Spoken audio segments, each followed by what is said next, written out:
দুইটা দুইটা ভয়ঙ্কর পাপের কথা বলে দেই। এই দুইটা পাপে যারা আসক্ত হয়ে আছে তারা তওবা করে ফিরে আসলে পরেও সারা জীবন তাদেরকে এটা সাফার করতে হবে। তওবা করে ফিরে এসেছেন মনে করেন, তারপরেও আপনাকে সারা জীবন এই পাপের ফলটা ভোগ করতে হবে।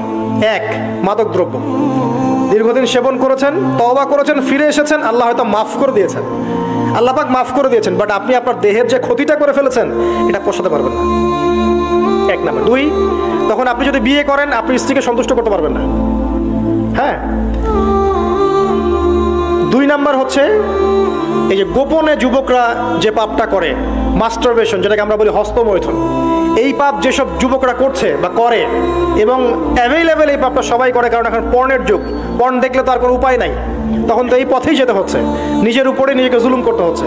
যারা হস্তমৈথুনে অভ্যস্ত হয়ে গেছে এরা যদি তওবা করে ফিরেও আসে, শরীরের যে ক্ষতিটা হয়েছে এটা পূরণ হবে না কখনো।